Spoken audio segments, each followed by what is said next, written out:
Hello class, आपका स्वागत है आपके अपने चैनल क्विक रीजन पे। मैं हूं तुषार श्रीवास्तव। तो फ्रेंड्स, आज के हम इस क्लास में अपना त्रिकोणमिति यानी ट्रिग्नोमेट्री के बारे में कुछ पढ़ेंगे। और इस चैप्टर में ये हमारा वीडियो 2 या 3 पार्ट में होगा। आज कोशिश करेंगे इसको 2 पार्ट में ही कंप्लीट किया जाए, क्योंकि वीडियो ज़्यादा लंबा ना हो इसलिए इसको 2 पार्ट में किया गया है। क्योंकि आप भी जानते हैं ये काफ़ी लंबा टॉपिक है, काफ़ी लंबा चैप्टर। इसको हम 2 में भी कंप्लीट नहीं कर पाएंगे, लेकिन हम कोशिश करेंगे। देखिए, हम यहाँ पे कोशिश करेंगे सारे फार्मूलाज उसको एक्सप्लेन करके उससे रिलेटेड 2-4 क्वेश्चन सॉल्व करेंगे, ज़्यादा क्वेश्चन नहीं। और जो तीसरा हमारा पार्ट होगा वो हाइट एंड डिस्टेंस के लिए, यानी ओवरऑल टोटल जो 3 पार्ट्स में हमारा ये जो है चैप्टर रहने वाला। ये आज का हमारा वीडियो है ट्रिग्नोमेट्री। इसको 3 चैप्टर में हम खत्म करेंगे। 2 चैप्टर में देखिए क्वेश्चंस को हम ज़्यादा डिटेल में नहीं सॉल्व करेंगे, सिर्फ हम यहाँ पे थ्योरेटिकल पोर्शन के बारे में बात करेंगे, थ्योरेटिकल पॉइंट के बारे में बात करेंगे, और कुछ जो है उसके फॉर्मूलाज के बारे में यहाँ पे बात करेंगे। तो चलिए शुरू करते हैं। जैसे हमारा यहाँ पे त्रिकोणमिति या ट्रिग्नोमेट्री के बारे में बात कर रहे हैं, तो ट्रिग्नोमेट्री को हमने जो 3 भागों में डिवाइड कर रखा है, ठीक है। अब ट्रिग्नोमेट्री को 3 भागों में कैसे डिवाइड किया हमने देख लेते हैं इसके बारे में। तो जैसे ट्राई हो गया, क्या हो गया, ट्राई, फिर उसके बाद गोनो, उसके बाद मेट्री, ट्राइगोनोमेट्री। और ट्राई का मतलब क्या होता है, ये ग्रीक वर्ड से बना हुआ है, TRI, ट्राई। तो TRI जो है, ट्राई एक ग्रीक वर्ड है, और ग्रीक वर्ड है, थोड़ा सा इसको पतला कर लेते हैं। हाँ, चलिए अब ठीक है। ट्राई, तो ट्राई का मतलब होता है, ये जितने भी वर्ड्स यहाँ पे आ रहे हैं ये ग्रीक से लिए गए हैं, ठीक है। तो ट्राई, उसके बाद क्या आ जाएगा, गोनो, ठीक है, गोनो, ठीक है। उसके बाद क्या आ जाएगा, मेट्री, METRY। तो ट्राई का जो अर्थ होता है वो होता है 3। आपको सबको पता है कि ट्राई का अर्थ क्या होता है, 3 होता है। और गोनो का जो अर्थ होता है भुजा से होता है, यानी साइड्स के बारे में बात कर रहा है, ठीक है, भुजा। और ये हमारा वीडियो जो है बाईलैंग्वेज होने वाला है, तो आप हिंदी और इंग्लिश अगर किसी भी मीडियम से हैं तो मुझे नहीं लगता कि आपको इससे प्रॉब्लम होगा। और तीसरा होता है मेट्री। तो मेट्री का अर्थ होता है माप, यानी मेजरमेंट वाली बात कर रहे हैं, ठीक है, माप। यानी इसका मतलब क्या हुआ, इसका मतलब सीधा सा हुआ कि त्रिकोणमिति में हम क्या करते हैं, त्रिभुज के 3 भुजाओं को माप के अध्ययन करते हैं। यानी अगर हम परिभाषा के रूप में देखें तो किसी भी त्रिभुज के 3 भुजाओं को, देखिए यहाँ पे कोई भी ट्रायंगल होता है इसके 3 साइड्स होते हैं, यहाँ पे देख सकते हैं आप, 1 2 3। तो 3 भुजाओं को और उससे संबंधित कोण, यानी 1 2 और 3, यानी 3 भुजाओं और 3 कोणों के बीच जो संबंध का जो हम अध्ययन करते हैं, एक रेशियो के अनुपात के रूप में बना करके जो हम उसको अध्ययन करते हैं, उसी को हम क्या कहते हैं, त्रिकोणमिति या ट्रिग्नोमेट्री कहते हैं। आई होप आप क्लियर हो गया वो बात को कि त्रिकोणमिति एक, ट्रिग्नोमेट्री एक ग्रीक वर्ड है जिसका अर्थ है ट्राई, गोनो और मेट्री। तो ट्राई मतलब 3 होता है, गोनो मतलब भुजा होता है, माफ़ करिएगा यहाँ पे भुजा हो जाएगा, भुजा, और मेट्री। तो क्या हो गया, ये हो गया। और इसका परिभाषा के तौर पे हमने क्या देखा कि त्रिभुज के, यानी यहाँ पे एक और हाँ, यहाँ पे जो त्रिभुज हम लेंगे कोई भी हम यहाँ पे सिर्फ और सिर्फ हम समकोण त्रिभुज लेंगे, यानी राइट एंगल ट्रायंगल लेंगे, ठीक है। तो इसमें क्या है कि किसी भी त्रिभुज के, किसी भी ट्रायंगल के, उसके एंगल्स और उसके साइड्स के, यानी कोण और भुजा के बीच अनुपात का अध्ययन करना ही त्रिकोणमिति कहलाता है। आई होप चीज़ों को आप समझ गए होंगे कि त्रिकोणमिति कहते किसको है और इसके अंदर किसका अध्ययन किया जाता है। यानी इसके अंदर जो हम सीखते क्या है, इसके जो एंगल्स हैं, ये जो एंगल्स, ये एंगल हो गया, ये एंगल होगा और ये एंगल, और इसके जो साइड्स हैं, इन तीनों साइड्स के बीच हम एक क्या करते हैं, रेशियो निकालते हैं। और उस रेशियो के बारे में हम क्या करते हैं, पढ़ाई करते हैं, और उसी को हम क्या कहते हैं, त्रिकोणमिति कहते हैं। अब हम देखते हैं कि इसको जो हमारे जो साइड्स होते हैं, थोड़ा इसके बारे में हम चीज़ें समझ लेते हैं। जैसे इसको यहाँ पे हम जो क्या करते हैं, एक नया पेज लेते हैं और हम इसके बारे में समझते हैं। सबसे पहले हम एक ट्रायंगल ले लेते हैं, ठीक है, ट्रायंगल। देखिए हमने यहाँ पे एक ट्रायंगल ले लिया, और ट्रायंगल लेने के बाद यहाँ पे मुझे 2-3 वर्ड समझना पड़ेगा, 2-3 जो टाइप समझने पड़ेंगे। जैसे 2-3 चीज़ों को समझेंगे। पहला हम समझेंगे हम यहाँ पे,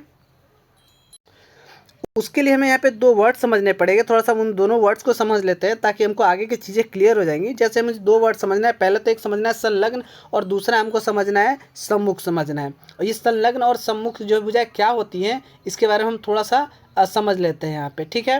अब देखिए इसमें समझने वाली एक चीज़ क्या बात है। तो पहला हमारा है संलग्न भुजा और दूसरा हमारा है सम्मुख भुजा। तो यहाँ पे हम थोड़ा सा समझ लेते हैं कि संलग्न भुजा किसे कहते हैं और सम्मुख भुजा किसे कहते हैं। ताकि ये 2 वर्ड समझ में आ जाएगा तो बाकी के जो चीज़ें आपके सामने जो है क्लियर हो जाए, क्योंकि इसी से संबंधित होता है। अगर आप ये संलग्न भुजा और सम्मुख भुजा आप यहाँ पे समझ जाएंगे तो बाकी की चीज़ें क्या हो जाएंगी, क्लियर हो जाएंगी। ठीक है, तो चलिए हम थोड़ा सा संलग्न भुजा और संलग्न के बारे में समझ लेते हैं। अच्छा, मान लेते हैं हम यहाँ पे एंगल ए के बारे में हम बात कर रहे हैं। यहाँ पे थोड़ा सा पतला हो गया, थोड़ा सा मोटा कर लेते हैं। ठीक है, हाँ ये सही है। ठीक है, और मान लीजिए हमें एंगल सी के बारे में बात कर रहे हैं। ठीक है, एंगल सी के बारे में, तो एंगल सी के बारे में अगर हम बात कर रहे हैं तो एंगल सी का जो है कौन सी भुजा को हम संलग्न भुजा कहेंगे और कौन सी भुजा को जो है हम सम्मुख भुजा कहेंगे। अच्छा, सामने सम्मुख भुजा के बारे में बात कर रहे हैं तो सम्मुख मतलब जिसका फेस सामने हो, यानी फ्रंट फेस आर्म के बारे में बात कर रहे हैं। ठीक है, जैसे यहाँ पे हमने सम्मुख भुजा के सामने लिखा हुआ है कि फ्रंट जो है फ्रंट आर्म, यानी फ्रंट फेस आर्म इसको बोलते हैं। ठीक है, तो फ्रंट फेस आर्म जो है सम्मुख भुजा के बारे में हम बात करें तो आप देखिए यहाँ पे सम्मुख भुजा को, सम्मुख भुजा किसे कहेंगे, एक मिनट,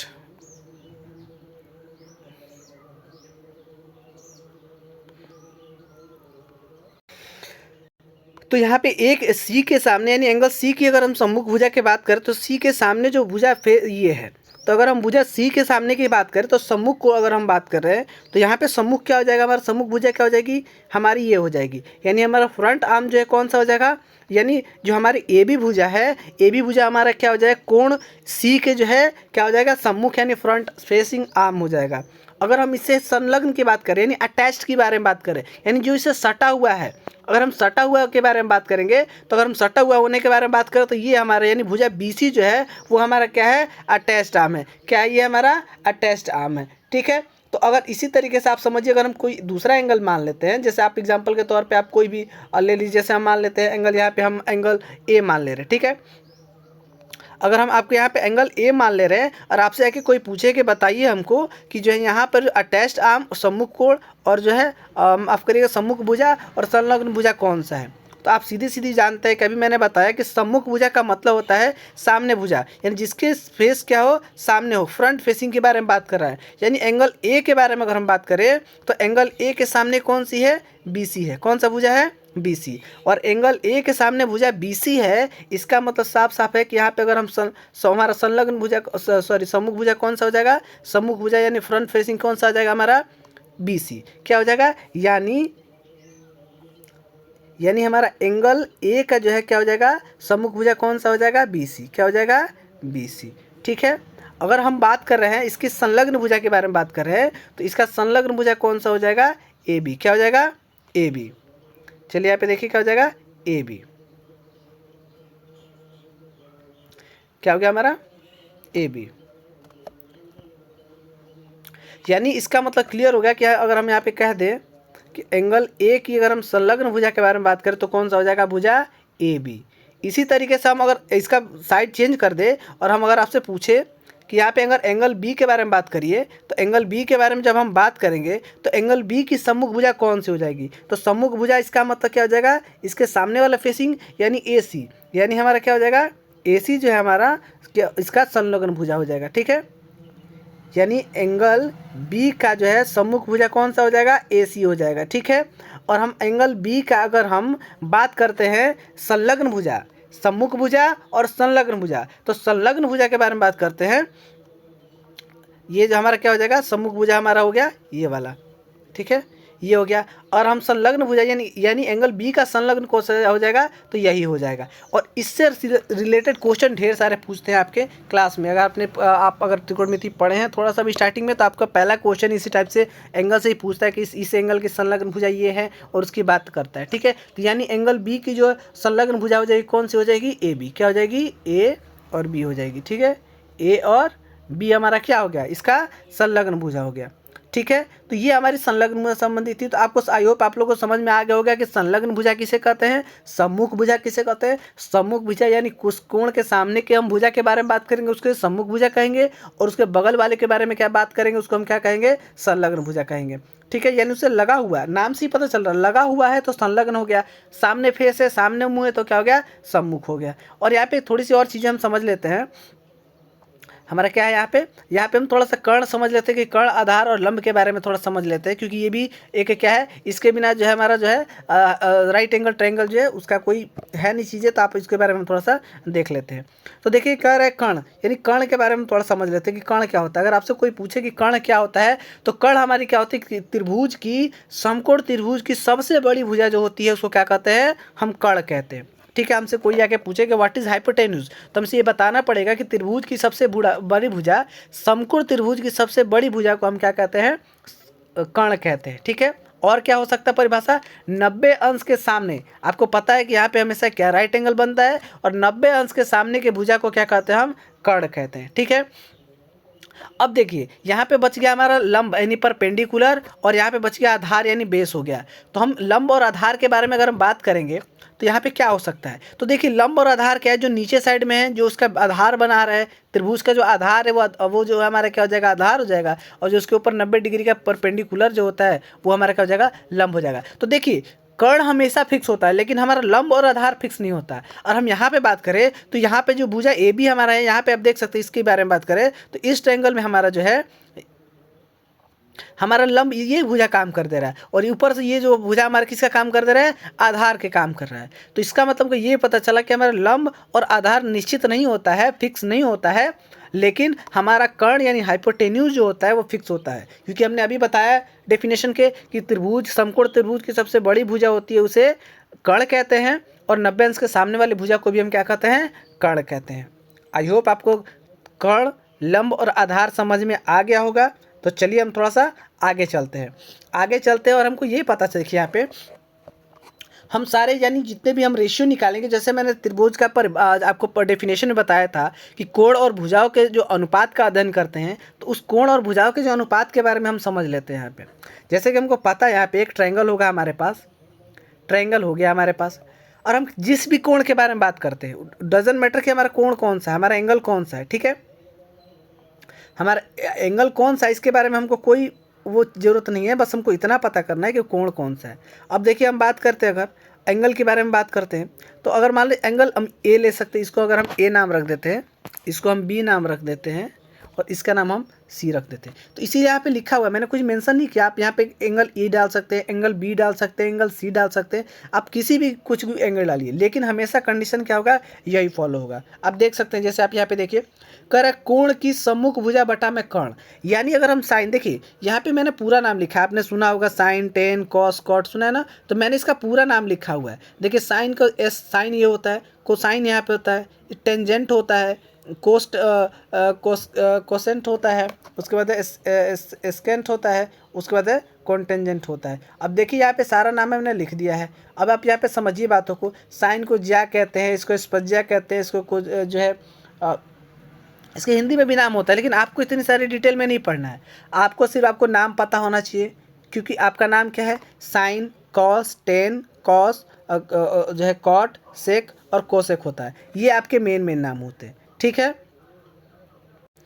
तो आप देख सकते हैं यहाँ पे मैंने इसको, यहाँ पे जो हम जैसे नॉर्मल पढ़ते हैं, क्या पढ़ते हैं हम इसको, साइन पढ़ते हैं, कॉस पढ़ते हैं, टेन पढ़ते हैं, सेक पढ़ते हैं, कॉट पढ़ते हैं और कोसेक पढ़ते हैं, और इसीलिए मैंने यहाँ पे सारे नाम लिखे हुए यहाँ पे, और यहाँ पे इसको शॉर्ट फॉर्म में जो हम यहाँ पे पढ़ते हैं, चूँकि ये नाम बड़ा हो रहा है, टेंजेंट, इतना नाम बोलने में भी टाइम लग जा रहा है, इसीलिए इसको शॉर्टकट में हमने क्या बोल दिया, 10 बोल दिया।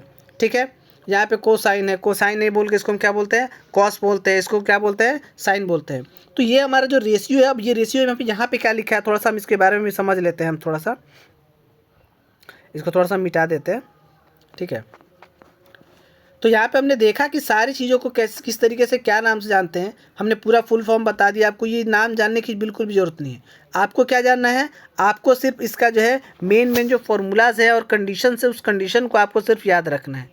ठीक है, अब वो क्या क्या कंडीशन है आप देख लीजिए। पहले यहाँ पे कह रहा है, आप देखिए यहाँ पे कह रहा है यहाँ पे कि साइन जो है, साइन थीटा के बारे में कह रहा है कि कोण की सम्मुख भुजा बटा में कर्ण, कोण की सम्मुख भुजा बटा में अगर हम यहाँ पे कोण सी के बारे में बात करें, तो कोण सी की सम्मुख भुजा कौन सी है, यानी ये है, लंब है, क्या है, लंब है। और कह रहा है कर्ण, क्या कह रहा है, कर्ण, यानी साइन थीटा का मतलब क्या हो गया, लंब बटा में कर्ण, क्या हो गया, लंब बटा में कर्ण। ठीक है, तो यहाँ पे ये इनडायरेक्ट तरीके से क्या लिखा है, लंब, क्या लिखा है, लंब, और बटा में क्या लिखा है, कर्ण, ठीक है। लंब बटा में क्या लिखा है, कर्ण, ठीक है, लंब बटा में कर्ण। अब देखिए यहाँ पे क्या कर रहा है, कोसाइन, यानी संलग्न भुजा बटा में कर्ण। अब यहाँ पे संलग्न भुजा मतलब क्या, जो अटैच्ड होता है, मैंने इसके बारे में बताया आपको। तो यानी अटैच्ड भुजा और बटा में क्या हो गया, कर्ण। क्या हो गया, अटैच भुजा बटा में क्या होगा, कर्ण। इसका मतलब क्या हुआ, आधार बटा में कर्ण। समझिए इसको, ये क्या है, हमारा आधार है, बेस है, और ये हमारा क्या है, कर्ण तो है ही, ठीक है। तो ये हमारा क्या हो गया, आधार बटा में कर्ण, ठीक है। क्या हो गया हमारा, आधार बटा में कर्ण। आई होप आप समझ रहे हो क्या कह रहे हैं, आधार बटा में कर्ण हो गया। अब आगे देखते हैं टेंजेंट, यानी टेन थीटा के बारे में बात करते हैं। तो टेंजेंट जो होता है, टेन होता है, क्या कर रहा है कि कोण की सम्मुख भुजा, आप समझिए यहाँ पे क्या कर रहा है, कोण की सम्मुख भुजा अब बटा में संलग्न भुजा। अब सम्मुख मतलब क्या हो गया, ये हमारा सामने फ्रंट फेसिंग के बारे में बात कर रहा है, और यहाँ पे क्या कर रहा है, संलग्न भुजा, यानी संलग्न वगैरह, यानी यहाँ पे आधार के बारे में बात करता है। यानी कि टेन थीटा बराबर क्या होता है, टेन थीटा बटा में होता है कोण की, होता है हमारा लंब बटा में आधार। क्या होता है, लंब बटा में आधार, लंब बटा में आधार। आई होप आपको समझ में आ गया होगा, मैंने पूरी चीज़ों को डिटेल में बताने की कोशिश की। अब आगे देख लेते हैं हम इसी में, यहाँ पे हम देख लेते हैं किसको, कोसेक को देखते हैं। तो कोसेक का क्या है, एक बटा साइन, यानी साइन थीटा का उल्टा। तो साइन थीटा का उल्टा क्या होगा, साइन थीटा बराबर होता है लंब बटा कर्ण, यानी यहाँ पे क्या हो जाएगा, कर्ण बटा आधार। इस कर्ण को हम के लिख रहे हैं और आधार को जो हम ए लिख रहे हैं, ठीक है, कर्ण बटा में आधार। अब यहाँ पे सेक थीटा के बारे में जा रहे हैं।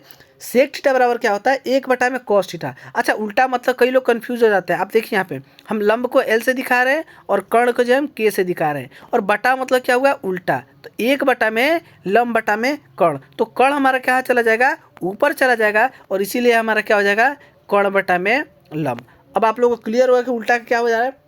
उसी तरीके से यहाँ पे भी देख सकते हैं कॉस का उल्टा। तो कॉस थीटा बराबर क्या होता है, आधार बटा में कर्ण। तो हम इसका उल्टा करेंगे तो क्या हो जाएगा, कर्ण बटा में हमारा आधार हो जाएगा। माफ़ करिएगा, साइन थीटा में जो हमारा लंब होता है, हमने आधार बता दिया, थोड़ा सा गलती हो गया, सॉरी। तो यहाँ पे लंब हो गया था, मैंने यहाँ पे लंब बताया भी था आपको, ठीक है। यहाँ पे मैंने गलती थोड़ी सी लिख दी थी, ठीक है। यहाँ पे आधार हो गया। अब यहाँ पे कॉट थीटा के बारे में कह रहा है। कॉट थीटा जो होता है क्या होता है, वो टेन थीटा का उल्टा, यानी टेन थीटा का उल्टा मतलब यहाँ पे क्या हो जाएगा, एक बटा में लंब बटा में आधार। तो आधार ऊपर चला जाएगा तो क्या हो जाएगा, आधार बटा में लंब। तो यहाँ पे हमारा क्या आ गया, आधार बटा में लंब। ये हमारा क्या हो गया, टेन थीटा हो गया, क्या सॉरी कॉट थीटा हो गया। समझ में आ गया। तो आई होप आप लोगों को समझ में आया होगा। तो हम यहाँ पे थोड़ा सा एक पेज लेते हैं ब्लैंक। यहाँ पे हमने एक ट्रिक से याद की है। तो ट्रिक क्या होता है हमारा, लाल बटा कक्का। क्या होता है, लाल, LAL, अब बटा में कक्का, यानी KA। अब लाल बटा कक्का का मतलब क्या, आप समझिए। तो लाल एल मतलब हमको पता है कि एल मतलब क्या होता है, लंब होता है। क्या होता है, लंब। और हमारा ए मतलब क्या होता है, आधार होता है। क्या होता है, आधार।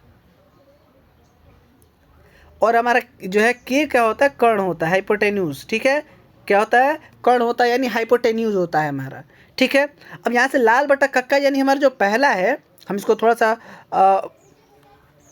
एक इसको बॉक्स में रख देते हैं हम। ठीक है, और यहाँ पे थोड़ा सा लाइन वगैरह भी खींच देते हैं।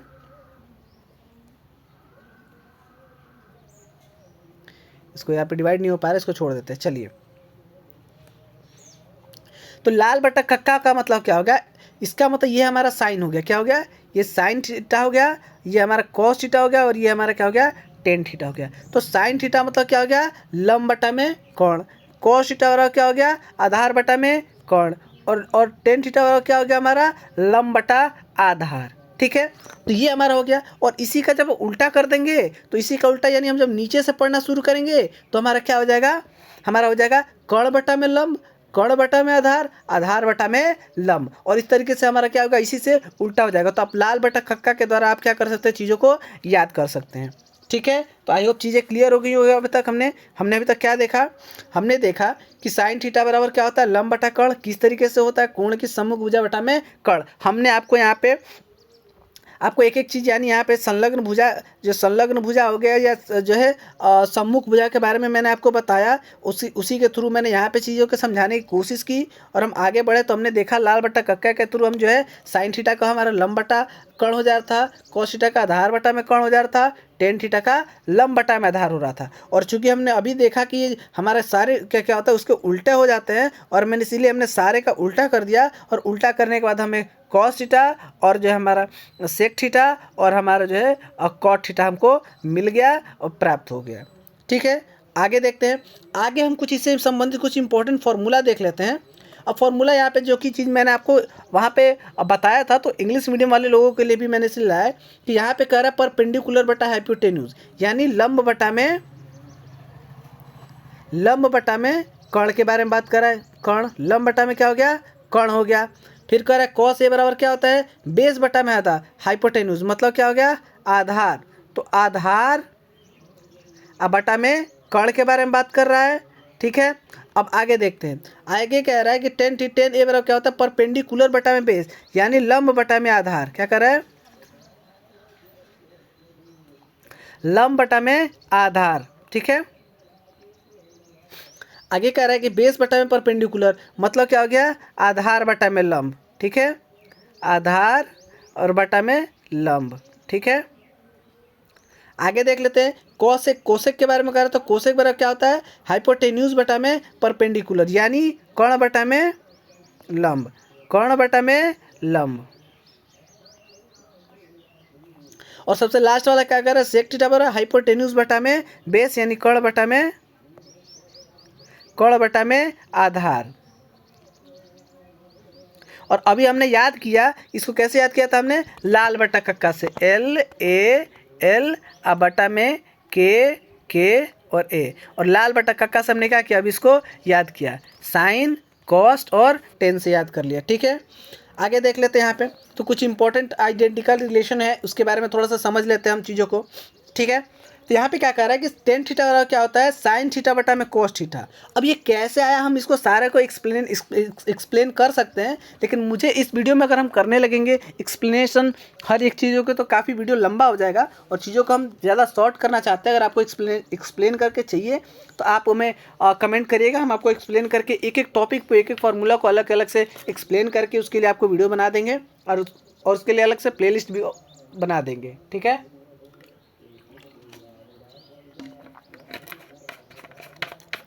चलिए तो आगे देखते हैं। यहाँ पे क्या कर रहा है, 10A के बारे में कह रहा है। तो 10A मतलब क्या हो रहा है, यहाँ पे 10A जो होता है हमारा, देखिए यहाँ पे A क्यों कह रहा है, आप समझिए। यहाँ पे A कहने का मतलब क्या है, A कहने का मतलब इसका ये है कि हम जो मेरा जो ट्रायंगल है, हम उसमें एंगल A के बारे में बात कर रहे हैं। किसके बारे में बात कर रहे हैं, एंगल A के बारे में बात कर रहे हैं, यानी इसको हम एंगल A कह रहे हैं, इसको हम B कह सकते हैं और इसको C। यानी हम जब भी बात करेंगे इस एंगल में, हम इस वाले एंगल के बारे में बात कर रहे हैं। समझ में आ गया। चलिए तो बात करते, कह रहे हैं कि टेन थीटा बराबर क्या होता है, साइन थीटा बराबर कॉस थीटा। 10A, तो 10A बराबर क्या होता है, साइन A बटा में कॉस A। तो ये हमारा क्या है, एक इक्वेशन है। अगला क्या कह रहे हैं, कॉट। तो कॉट को जैसा कि हम जानते हैं कि कॉट A जो होता है, जो कॉट हमारा होता है वो 10 का उल्टा होता है। क्या होता है, 10 का उल्टा। तो कॉट जो है 10 का उल्टा, इसका मतलब क्या हो जाएगा, ये कॉस A बटा में साइन A हो जाएगा, साइन A।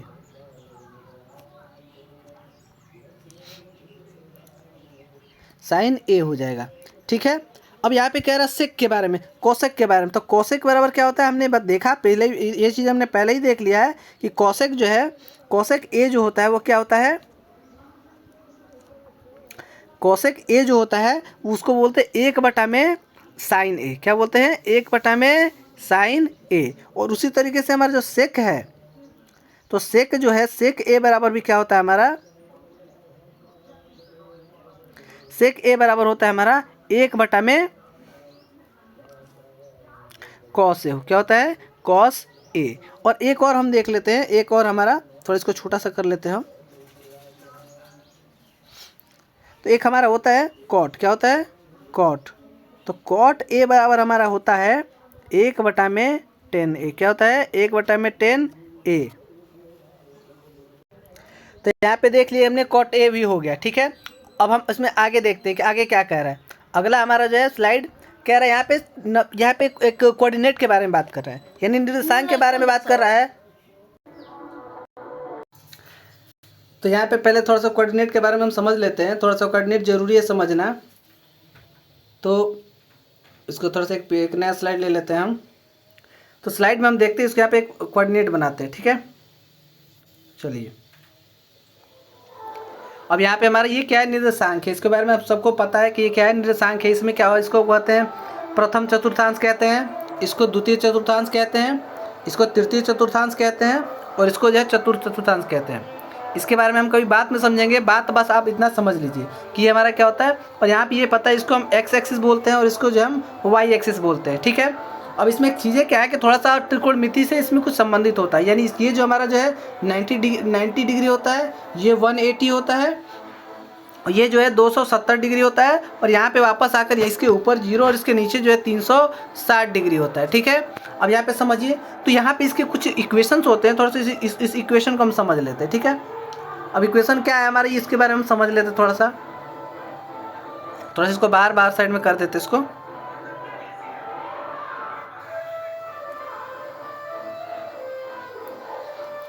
तो यहाँ पे हमारा इक्वेशन क्या कह रहा है कि हमारा जो प्रथम चतुर्थांश होगा, यानी इसको हम कहेंगे 90 माइनस थीटा। इसके बारे में देखिए यहाँ पे, जैसे मैंने बताया यहाँ पे लिखा है ये π/2, मतलब इसको 90 बोलते हैं। तो 90 माइनस थीटा हो गया हमारा, ठीक है। 90 माइनस थीटा, 90 जो है उसमें cos theta, sin theta, tan theta, ये क्या हो रहा है आप यहाँ पे देखिए। 90 माइनस थीटा, यहाँ पे 180 माइनस थीटा, 180 प्लस थीटा। तो ये क्यों हो रहा है, इसके बारे में थोड़ा सा समझ लेते हैं। तो उसी के लिए हमको ये चतुर्थांश के बारे में बात कर रहे हैं। तो प्रथम चतुर्थांश में हमारा क्या होता है, वो या तो 90 माइनस थीटा हो जाएगा, क्या हो जाएगा 90 माइनस थीटा।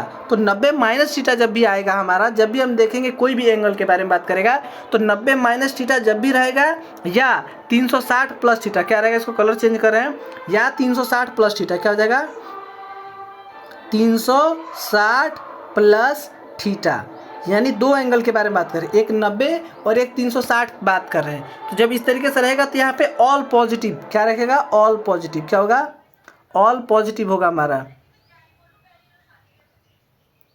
क्या होगा हमारा, ऑल पॉजिटिव हो जाएगा, ठीक है। उसी तरीके से अगर हम द्वितीय चतुर्थांश के बारे में बात करेंगे, तो द्वितीय चतुर्थांश में दो आएगा, क्या आएगा, एक तो आ जाएगा हमारा 90 प्लस थीटा, क्या आएगा 90 प्लस थीटा, क्योंकि आप देख रहे हैं हमारा साइड हो गया 90, और 90 के इधर इस साइड हमारा माइनस और इस साइड हमारा क्या होगा प्लस। लेकिन आप यहाँ भी देख रहे हैं कि 180 है, यानी ये क्या हो जाएगा हमारा 180 प्लस थीटा, क्या हो जाएगा 180 प्लस थीटा। तो एक जब यहाँ द्वितीय चतुर्थांश के बारे में बात करेंगे, तो यहाँ पे साइन हमारा क्या होगा, पॉजिटिव होगा, क्या पॉजिटिव होगा, साइन थीटा, क्या हो जाएगा साइन। तो यहाँ पे साइन होगा, और साइन के साथ हमारा क्या हो जाएगा, कोसेक हो जाएगा, ठीक है, COSEC, कोसेक थीटा क्या हो जाएगा हमारा पॉजिटिव में रहेगा। और हम तृतीय चतुर्थांश की बात करें, तो तृतीय चतुर्थांश में हमारा दो आएगा। यहाँ पे देख रहे हैं कि 180 हो गया, तो 180 यहाँ पर हो गया, इसका मतलब यहाँ पे क्या आएगा 180 प्लस थीटा, क्या आएगा 180 प्लस थीटा, क्योंकि माइनस कहाँ आया था, देखिए माफ करिएगा, यहाँ पे हमने यहाँ पे माइनस लिखना था यहाँ पे, ठीक है, हमारा यहाँ माइनस थीटा है, और यहाँ पे क्या आ गया 180 प्लस थीटा। और 180 प्लस, क्योंकि ये क्या है, इधर साइड हमारा माइनस हो जाएगा और इधर साइड हमारा क्या होगा प्लस हो जाएगा, तो 180 प्लस थीटा हो जाएगा। और क्या यहाँ पे देख रहे हैं 270, तो 270 इधर माइनस और इधर क्या हो जाएगा प्लस, तो यहाँ पे क्या लिखेंगे 270 माइनस थीटा, ठीक है। तो यहाँ पे दो आएगा तृतीय चतुर्थांश में। तो इसमें क्या होता है, इसमें हमारा टेन और कॉट होता है, क्या होता है टेन और क्या होता है कॉट, ये दोनों क्या होता है हमारा पॉजिटिव रहता है, और बाकी सब क्या होते हैं निगेटिव। ये दोनों सिर्फ क्या रहेंगे पॉजिटिव, इसमें ये दोनों पॉजिटिव रहेंगे, इसमें ऑल पॉजिटिव कह रहा है, ठीक है।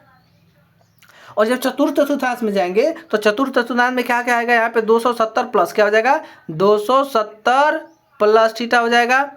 और अगला क्या हो जाएगा, अगला हो जाएगा 360, इधर देखिए इधर आ गया तो 360 माइनस हो, क्योंकि 360 प्लस हमने ऑलरेडी ले रखा है। तो यहाँ पे क्या हो जाएगा 360 माइनस थीटा। यानी इस तरीके से ये क्या हो रहा है मैं आपको आगे बताऊंगा, बस इतना समझिए कि क्या प्लस हो रहा है और क्या माइनस हो रहा है। तो ये क्या है, इसमें इस तरीके से होगा कॉस हो जाएगा, क्या हो जाएगा कॉस थीटा हो जाएगा, और क्या हो जाएगा सेक हो जाएगा, क्या हो जाएगा सेक हो जाएगा। और ये दोनों क्या होंगे हमारे प्लस में रहेंगे, और इसके अलावा बाकी सारे क्या हो जाएंगे माइनस में रहेंगे।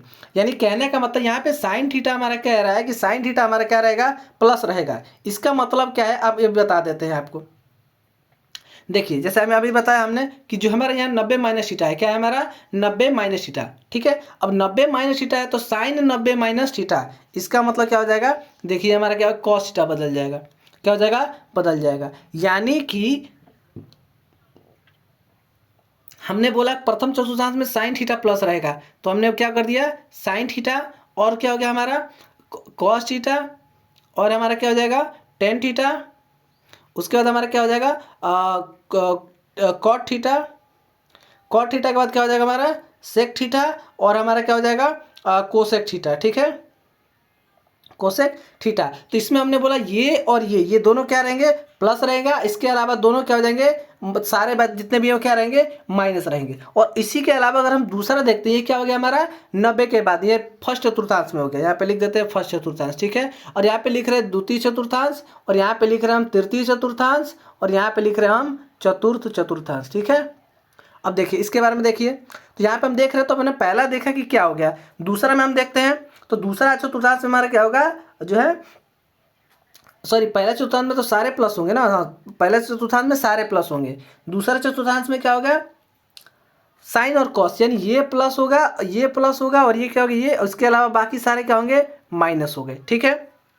और तृतीय चतुर्थांश में हमारा टेन और कॉट, तो टेन थीटा ये हमारा प्लस हो गया, और कॉट हमारा ये प्लस हो गया, इसके अलावा जो है बाकी सारे क्या होंगे माइनस होंगे। अब अगला जब हम देखेंगे यानी चतुर्थ चतुर्थांश में, तो कॉस और सेक, यानी कॉस यानी ये प्लस रहेगा, और सेक मतलब ये प्लस रहेगा, इसके अलावा बाकी सारे क्या रहेंगे माइनस रहेंगे। तो ये हमारा क्या हो गया एक चार्ट हो गया, यहाँ पे आप देख सकते हैं, आप इसका स्क्रीनशॉट भी लेकर रख सकते हैं, यानी किस चतुर्थांश में क्या रहेगा। आप इसको थोड़ा सा अच्छा से एक स्क्वायर के इसको एक बॉक्स में बंद कर देते हैं, ठीक है। चलिए तो ये हमारा क्या हो गया फिक्स हो गया, आप जो है इसको ले सकते हैं स्क्रीनशॉट। चलिए आगे देखते हैं, इसी के बारे में थोड़ा देखते हैं। अब यहाँ हम पढ़ेंगे पहला चतुर्थांश जब 90 माइनस थीटा आ रहा था, यानी 90 माइनस थीटा है तो किसके साथ क्या इक्वेशन बनेगा, इसके बारे में थोड़ा समझ लेते हैं। जैसे आपको लिख देगा कहीं कि साइन 90 माइनस थीटा, ठीक है, साइन 90 माइनस थीटा, तो साइन 90 माइनस थीटा जब भी आपको देखे तो आप इसको क्या कहेंगे कॉस थीटा, किस में बदल जाएगा कॉस थीटा में बदल जाएगा। तो यहाँ पे देखिए एक एक बदला है, और कॉस थीटा है तो साइन में बदल जाएगा, टेन 90 माइनस थीटा है तो कॉट थीटा में, यानी एक दूसरे से इंटरचेंज हो जा रहा है, किसमें, यानी साइन कॉस के साथ बदल जा रहा है, साइन जो है किसके साथ बदल जा रहा है कॉस के साथ बदल रहा है, टेन जो है क्या हो जा रहा है टेन जो है कॉट के साथ इंटरचेंज हो जा रहा है, और सेक जो है और कोसेक के साथ क्या हो रहा है इंटरचेंज हो जा रहा है, ठीक है। आप यहाँ पे इंटरचेंज कर लीजिए, ठीक है,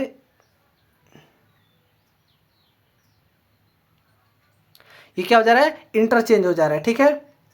तो ये दूसरे से इंटरचेंज हो गया, ठीक है। तो और यहाँ पे क्या हो जा रहा है आपको चिन्ह तो याद ही रहेगा। उसी तरीके से आप देखिए यहाँ पे 180 के बारे में, 180 माइनस थीटा, अब देखिए यहाँ पे 180 माइनस थीटा है, तो यहाँ पे दो चीज़ समझिए लेकिन यहाँ पे देखिए यहाँ पे 90 माइनस थीटा के बाद में कह रहा है तो साइन थीटा जो बदल के कॉस में बदल जा रहा है, लेकिन अगर हम 180 थीटा के बारे में बात करें तो साइन साइन में ही रह जा रहा है, ये बदल नहीं रहा है। तो कब कब बदलेगा, तो हमारा दो कंडीशन में बदलेगा। कब हमारा बदलेगा थोड़ा सा इसके बारे में समझ लेते हैं। तो हमारा सिर्फ एक ही कंडीशन में बदलेगा, पीछे लेके एक नया पेज लेते हैं। जब हमारा 90 प्लस हो या माइनस थीटा हो, या 270 प्लस या माइनस थीटा हो, तो हमारा क्या होगा इंटरचेंज होगा, क्या होगा बदलेगा, बदलेगा। अगर हमारा 180 प्लस या माइनस थीटा हो, या हमारा 360 प्लस या माइनस थीटा हो, तो हमारा जो है बदलेगा नहीं, इंटरचेंज होगा नहीं, नो चेंज, नो चेंज। जो सिंबल बस है वो सिंबल ही चेंज होगा, ठीक है। यानी यहाँ पे साइन में कॉस हो जाएगा। अब इंटरचेंज का मतलब आप समझ ही रहे हैं। अब देख रहे थे इंटरचेंज मतलब यहाँ पे थोड़ा सा लिख दे रहे हैं शॉर्टकट में, यानी साइन बदला किस में, साइन थीटा बदल जाएगा कॉस में, इंटरचेंज करते हैं इसको, ठीक है। और हमारे यहाँ पे क्या हो जाएगा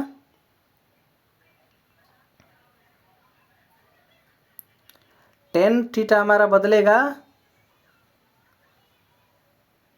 कॉट थीटा में, और हमारा जो है सेक थीटा जो है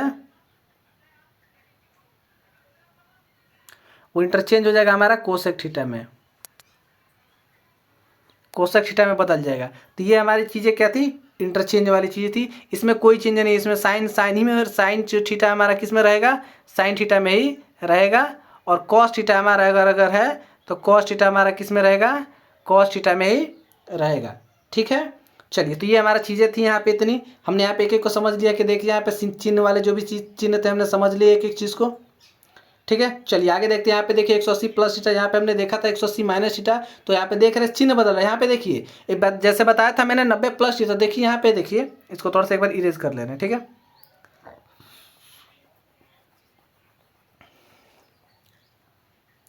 देखिए यहाँ पे क्या कह रहा है, यहाँ पे कह रहा है ना, देखिए साइन प्लस में है और हमारा क्या है, कॉस प्लस में है, कोसेक प्लस में है। इसके अलावा जितने सारे क्या है, माइनस में है। आप देख सकते हैं यहाँ पे, देखिए यहाँ पे आपको दिखा रहे हैं हम, देखिए यानी 90 प्लस थीटा हमारा क्या है, ये 90 180 माइनस थीटा था, तो 180 माइनस थीटा है। तो देखिए 180 माइनस थीटा किस में आता है, 180 माइनस थीटा हमारा जो है द्वितीय चतुर्थांश में आता है। देखिए यहाँ पे द्वितीय चतुर्थांश में आया, और द्वितीय चतुर्थांश में आया, और द्वितीय चतुर्थांश में आपको पता है कि द्वितीय चतुर्थांश में हमारा क्या प्लस में होता है, देखिए साइन और हमारा जो है कोसेक जो है प्लस में रहता है, साइन और कोसेक हमारा प्लस में रहता है, और बाकी सारे क्या होते हैं, माइनस में होते हैं। तो यहाँ पे देख लीजिए, यहाँ पे इसी तरीके से यहाँ पे यूज़ करेंगे, और यहाँ पे यूज़ करके हमारा देखिए क्या हो रहा है, यहाँ पे हमारा क्या हो रहा है, तो तीसरा हो गया, ये दूसरा। यहाँ पे देखिए ये हमारा ये सारे माइनस में है और ये दोनों क्या है, प्लस में है। और हम 180 अगर हम प्लस थीटा के बारे में बात करते हैं तो ये हमारा तृतीय चतुर्थांश में चला जा रहा है। और तृतीय चतुर्थांश में आपको पता है कि जो है 10 और कॉट प्लस में होते हैं, उसके अलावा सारे माइनस में होते हैं। तो आप यहाँ पे देख सकते हैं कि सारे के सारे क्या है, माइनस में है। तो आई होप ये चीज़ें आपको समझ में आई होंगी, हम अच्छे से समझा पाए होंगे। चलिए आगे देखते हैं। और अगला कुछ यहाँ फॉर्मूला क्या है, sine square theta plus cos square theta equal to 1। ये एक इक्वेशन, इसको कैसे प्रूफ किया जाता है इसके हम अब मैंने जैसे कि बताया कि आपको नेक्स्ट जब वीडियो आएगा उसमें ये सारे जितने भी फार्मूलाज हैं सबको एक्सप्लेन करके एक्सपेंड करके ये कैसे फार्मूलाज आए हैं वहाँ पे हम समझेंगे। फिलहाल के वीडियो में हम अच्छा खासा टाइम हो गया है तो जल्दी से इसको फार्मूलाज को देख लेते हैं और बस वीडियो यहीं पर रहने देते हैं। तो sine square theta plus cos square theta equal to 1, थोड़ा सा इसको हम बड़ा कर लेते हैं। ठीक है, इक्वल टू 1। ठीक, आगे कह रहा है हमारा tan square theta plus sec square theta equal to 1, और यहाँ पे कह रहा है cot square theta plus 1 equal to sec square theta. अब थोड़ा सा छोटा करके इससे हम दो चार और नए फार्मूला बनाते हैं। ठीक है, अब देखिए यहाँ पे कह रहा है कि sine square theta plus sine square A अब प्लस कॉस स्क्वायर ए बराबर 1। इससे संबंधित हम यहाँ पे कुछ फार्मूला बनाने की कोशिश करते हैं। तो देखिए यहाँ पे क्या फार्मूला बन रहा है, अगर हमको चूंकि हमको पता है कि साइन स्क्वायर ए अब plus cos square A equal to क्या होता है, 1 होता है। ठीक है, अगर हम यहाँ पे कॉस को उधर भेज दें तो यहाँ पे कॉस जब उधर जाएगा तो क्या हो जाएगा हमारा, कॉस जब हमारा उधर जाएगा तो उधर जाने के बाद हमारा क्या हो जाएगा, माइनस में हो जाएगा। इसका मतलब ये हुआ कि साइन स्क्वायर ए अब बराबर क्या हो जाएगा, 1 माइनस कॉस स्क्वायर ए। ठीक है, इसी तरीके से अगर हम कॉस को यहाँ पे रख के साइन को उधर भेज दें तो हमारा क्या हो जाएगा, कॉस स्क्वायर ए। तो यहाँ पे अब साइन माइनस में हो जाएगा तो 1 माइनस साइन स्क्वायर ए। देखा कि यहाँ पे हमारा क्या बन गया, फॉर्मूला बन गया। कितने, एक फॉर्मूला को हमने कितने फॉर्म में एक्सप्लेन कर दिए, 3 फॉर्म में। अब हम इसी तरीके से 10 को भी हम क्या करते हैं, बनाने की कोशिश करते हैं।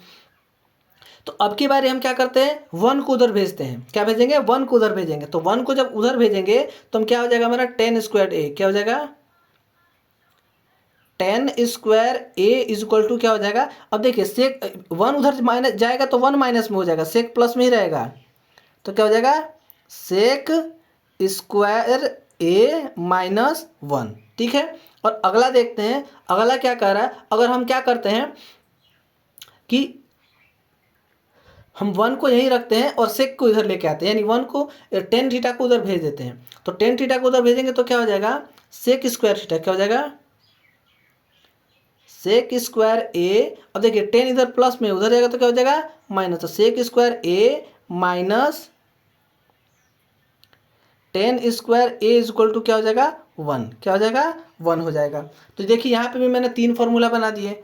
अब हम देख लेते हैं कि हमारा जो तीसरा छूटा हुआ उसको, तो वहाँ पे क्या है, फिर उसी तरीके से हम क्या करेंगे, एक बार 1 को उधर भेजेंगे तो कॉट स्क्वायर ए बराबर क्या हो जाएगा हमारा cot square A, cot square A बराबर हो जाएगा हमारा, पहले तो कोसेक वहीं पे है तो कोसेक में कोई चेंज नहीं होगा, ठीक है।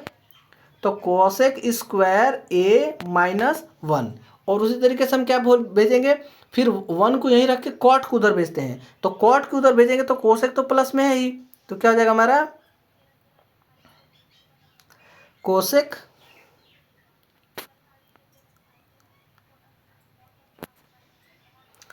Cosec COSEC cosec square A minus cot square A बराबर क्या हो जाएगा हमारा 1। तो ये हमारा क्या बन गए, इक्वेशन बन गए। हमने क्या किया, एक फॉर्मूला को हमने दो आगे पीछे करके इधर उधर भेज के हमने क्या बना लिए, 3 फॉर्मूलाज बना लिए, ठीक है। थोड़ा सा इसको अलग अलग कर लेते हैं, ठीक है। ठीक, तो हमारा 3 फॉर्मूला बन गए, यानी साइन स्क्वायर थीटा यानी sine square A plus cos square A बराबर 1 होता है। फिर कह रहे tan square A plus 1 equal to sec square A, cot square A plus 1 equal to cosec square A हो गया।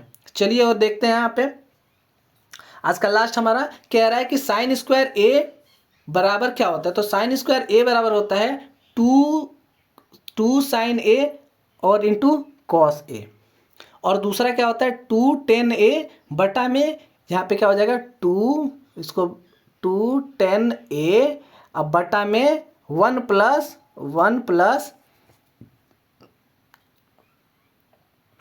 tan स्क्वायर ए, ये हमारा क्या हो गया साइन 2a का फॉर्मूला। और हम इसी तरीके से देख लेते हैं, यहाँ पे देख रहे हैं sine square A minus cos square A minus sine square A, यहाँ पे है, यहाँ पे देख 1 minus 2 sine square A equal to 2 होता है। आगे देखिए इसी तरीके से कोसेक स्क्वायर अगर 10 के रूप में निकालना हो तो 10 के रूप में भी आप देख सकते हैं क्या यहाँ पे, ठीक। और इसी तरीके से tan 2a के बारे में फॉर्मूला दिया हुआ है। तो ये इतने सारे फॉर्मूले थे, और यहाँ पे है तो ये हमारा जो है हमारे यहाँ पे मान वाला वैल्यू वाला है, तो वैल्यू वाला वीडियोस देख रहे हैं कि हम आगे बताएंगे और आगे एक चीज़ को एक्सप्लेन करेंगे कि ये वैल्यू जो है किस चीज़ से संबंधित है, sine 30 sine cos tan sec cosec और कॉट है। तो इसके लिए हम अगले वीडियो यानी पार्ट 2 में देखेंगे। तो आज के लिए बस इतना रहने देते हैं। जय हिंद जय भारत।